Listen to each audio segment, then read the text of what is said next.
Tatiana Ventos qui est allée au salon de l'agriculture, ou plutôt devrais-je dire au salon de la torture. Le véganisme est contre nature, ils sont carencés, ils prennent des suppléments qui sortent de laboratoire.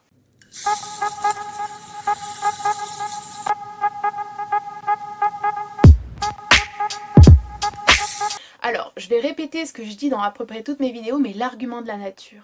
L'argument de la nature. Pourquoi?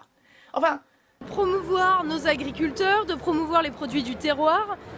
Ces firmes-là, alors c'est déjà pas des entreprises françaises, hein. McDo et Lidl, c'est absolument pas des entreprises françaises, mais en plus, ils font pas de l'agriculture ces gens-là. Enfin, ces gens-là sont le problème. Je suis convaincue que tant qu'ils décideront pas par eux-mêmes de remettre en question leur façon de penser là-dessus, et que tant que les véganes leur font violence verbalement, au moins, et ben ça avancera pas. Je crois que les véganes ont vraiment tout à gagner à accepter le fait qu'ils ne puissent pas pousser les gens à le devenir. Tatiana Ventos est allée au salon de l'agriculture faire un vlog. Ensuite, Antastasia a réagi en vidéo. Et puis ensuite, Ma Ferme Autonome a invité les éleveurs du salon de l'agriculture à réagir à la vidéo d'Antastasia. Vous avez compris, c'est pas grave. De toute façon, la finalité, elle est simple. Le véganisme n'existe pas. J'ai lu un commentaire sous la dernière vidéo de Ma Ferme Autonome qui disait « Le végétal est vivant lui aussi ». Bah voilà, je crois qu'on pourrait même s'arrêter là. Le végétal est vivant lui aussi.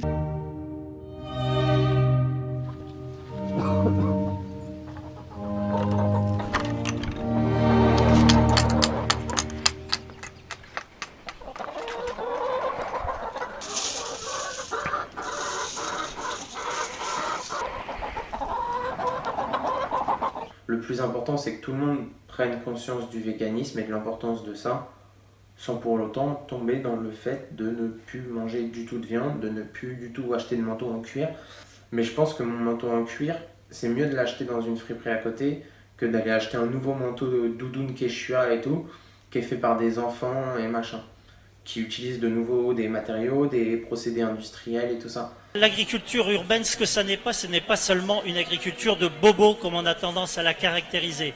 C'est une agriculture où on peut faire rencontrer à la fois les agriculteurs qui ont des savoir-faire à apporter et également des choses à apprendre en rencontrant des populations, des professions comme des architectes, des artistes, et c'est faire se rencontrer deux mondes qui ne se parlent plus.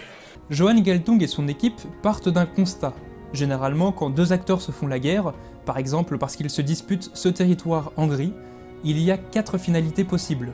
Soit A gagne et B perd, soit B gagne et A perd, soit A et B continuent de se faire la guerre car ils sont chacun convaincus qu'ils obtiendront ce qu'ils veulent en maintenant des opérations de force, soit A et B trouvent un compromis confus en coupant la poire en deux, mais ne seront pas pleinement satisfaits car A aurait voulu ça et B aurait voulu ça.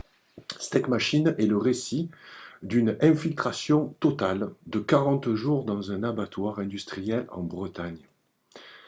Geoffrey Le Guilcher a partagé le quotidien des ouvriers. Les giclées de sang dans les yeux, les doigts qui se bloquent et les défonces nocturnes. Un univers où, selon un collègue de l'abattoir, si tu te drogues pas, tu ne tiens pas. Une partie de mes amis suivaient les cours de Deleuze, ils m'ont emmenée. Ouais. Donc on suivait les cours de Deleuze défoncés. Ah ouais. Et voilà. Et c'est bien ça? Ah oui, c'était très bien. Ouais. Ouais. C'est-à-dire que tout d'un coup, c'était lumineux, quoi. Déterritorialisation, on comprenait ce que ça voulait dire. Le corps sans organes, on comprenait ce que ça voulait dire.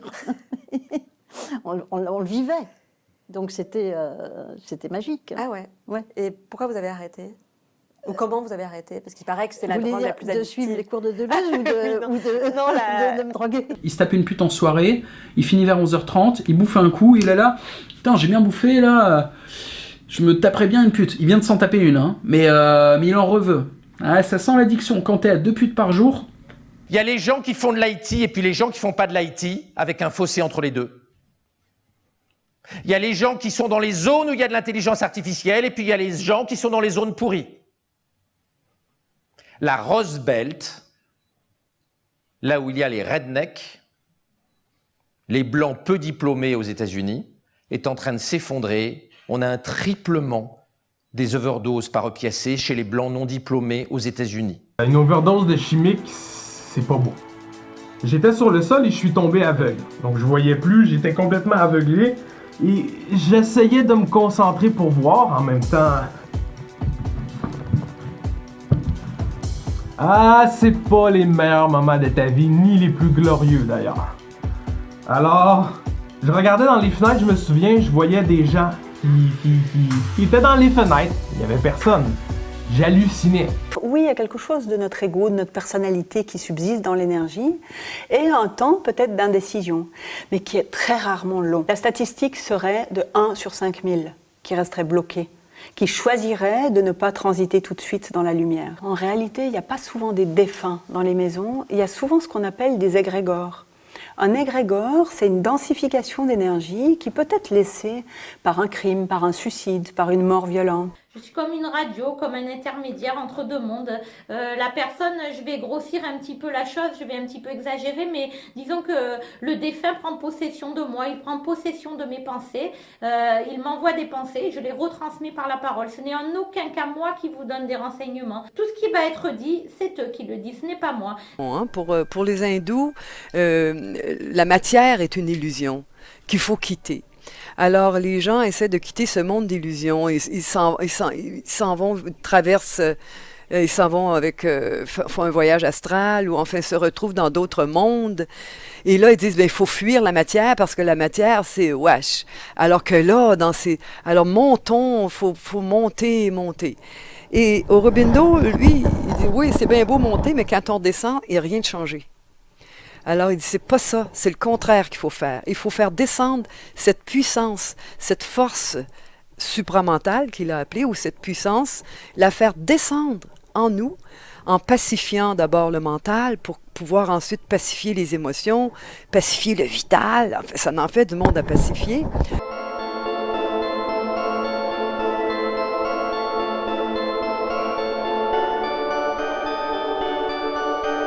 Mais comment comprendre comment fonctionne le rêve?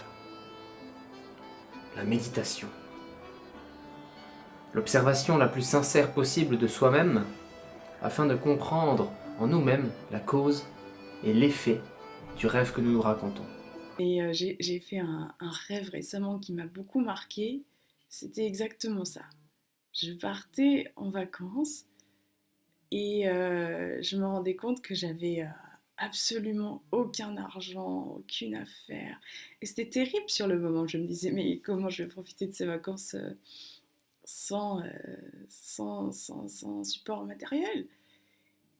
Et tout de suite après, cette pensée s'inversait très profondément. Et je réalisais que j'avais pas besoin que quoi que ce soit m'appartienne, justement parce que j'appartenais au monde. Et à partir de là, tout m'appartenait.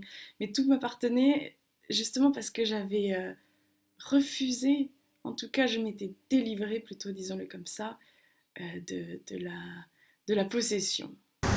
Évidemment, le stop marche quand même, hein. Mais pour moi, un stop qui marche pas, c'est un stop où on entend longuement, où les gens vous regardent avec très peu de sympathie et vous insultent. D'ailleurs, on m'a même fait un fuck.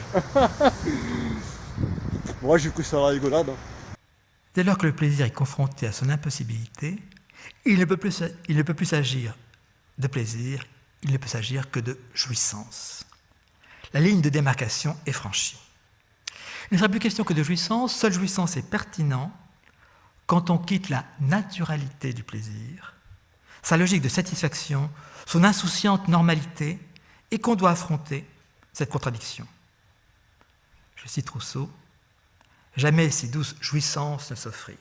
Ah, du moins, si je l'avais su goûter pleine et entière un seul moment. » Tout est dit. Il y a une abolitionniste avec un micro qui m'a expliqué, qui a expliqué la vie à 250 nanas de comment il fallait vivre son féminisme, et où un mec se sentait tellement en sécurité qu'il a pu m'expliquer à moi et une copine qu'aujourd'hui c'était le monde à l'envers, parce que quand même si les femmes elles étaient égales, qui allait s'occuper des enfants, et puis c'était quand même n'importe quoi, toutes ces lesbiennes et ces femmes qui trompaient leur mari, et que en Afrique, là où les femmes restaient à leur maison, c'était quand même vachement mieux. Le capitalisme des big data, le capitalisme numérique, est une évolution du capitalisme financier, en quelque sorte, ou qui est une forme juxtaposée au capitalisme financier qui peut-être un jour va le remplacer. L'argent, ça représente une valeur travail, etc. Autre chose, c'est-à-dire quelque chose qui a un rapport avec le monde physique, avec l'activité humaine, etc. Ici, les données, elles n'ont plus rien à voir. Elles n'ont juste plus rien à voir avec le monde physique dont elles émanent, puisqu'elles en sont complètement coupées. Mais par contre, les données sont en quelque sorte les moyens de production de l'avenir. Et un agent de police frustré de la vie n'a rien trouvé de mieux à faire que de me mettre une prune à travers son écran pour stationnement gênant, sans même venir me voir. Si vraiment je gênais, il suffisait de me le dire et je serais parti. Là, j'ai continué à gêner. C'est quoi le projet? La guerre des enculés, excusez-moi, c'est pas très beau comme terme. Un drone qui est au-dessus de l'Irak, au-dessus de la Syrie, etc. Avec un pilote qui se trouve à 5000 km de là, tranquille dans son bungalow aux États-Unis, et qui va assassiner des gens, qui va larguer des bombes, différents types de bombes, etc. Et qui le soir va rentrer chez lui, va embrasser sa femme, ses enfants. Et alors mon chéri, qu'est-ce que tu as fait aujourd'hui? Tu sais, j'ai fait la guerre, j'ai tué tant de dizaines, voire peut-être de centaines de personnes, et ça s'est bien passé. À partir du 17-18e siècle, il y a un mouvement qui va durer longtemps en Angleterre qui s'appelle les enclosures. Je ne sais pas si vous avez déjà entendu parler, c'est-à-dire que jusqu'à maintenant, il y avait des espaces communs pour tous les paysans, où ils cultivaient ensemble les céréales, où ils faisaient paître ensemble leurs bêtes, et au fur et à mesure, les seigneurs ou la bourgeoisie foncière s'est approprié des espaces et les a enfermés.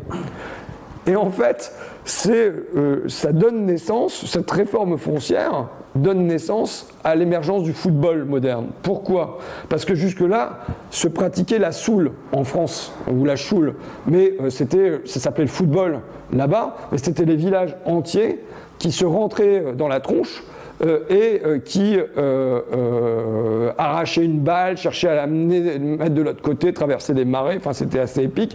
Mais donc il fallait un espace ouvert pour ça. C'était régulièrement interdit par les rois de France comme par les rois d'Angleterre. Mais bon, il fallait un espace ouvert. À partir du moment où il y a des enclosures, non seulement on vole la terre aux paysans, mais on vole aussi leur jeu. Et donc, on rapatrie leur jeu sur un espace fermé, et où à la place que ça soit tout le village, eh ben c'est 30 contre 30, 15 contre 15, voilà. De colline en colline, en vain portant ma vue, du sud à l'aquilon, de l'aurore au couchant, je parcours tous les points de l'immense étendue, et je dis, nulle part le bonheur m'attend. Essaie de trouver ton idéal à toi. Tu vois, et c'est pour ça que plus tu vas voir, moi en fait, toi là, je suis ça, j'aime comme ça, je préfère comme ça, aujourd'hui dans ta vie, peut-être que dans 5 ans ça change, on s'en fout, aujourd'hui, et attention, ouais, on m'a toujours dit que j'étais timide, ouais, on s'en fout, aujourd'hui t'es qui? Aujourd'hui de quoi t'as envie? Qu'est-ce qui te fait kiffer? Qu'est-ce qui te fait vibrer? Comment tu veux être en relation avec les humains? Moi je travaille avec les émerveillements. Tout le temps, c'est ce que je cherche. À rendre exceptionnel, un petit truc banal. Mais parfois j'ai peur que j'arrive plus à m'émerveiller de rien. Les bonnes nouvelles au niveau international sont rares. Aussi, lorsqu'il en arrive une, il ne faut pas cacher sa joie et relativiser la bonne nouvelle. L'annonce d'un sommet prochain entre le président nord-coréen et le président américain est une bonne nouvelle. Jusqu'ici, Donald Trump, Kim Jong-un s'insultaient, s'invectivaient et voire même se menaçaient de se lancer des missiles balistiques ou des armes nucléaires sur leurs pays respectifs. Qu'ils puissent parler et que la crainte de cette option militaire s'écarte ne peut que satisfaire tous ceux qui craignaient un affrontement aux conséquences stratégiques incalculables. Alors je vous invite humblement à lui dire, maintes fois dans la journée, « Cher être humain, je suis fier de ce que tu es profondément. Non pas de ce que tu as accompli, parce que ça c'est mort, mais de ce que tu es véritablement.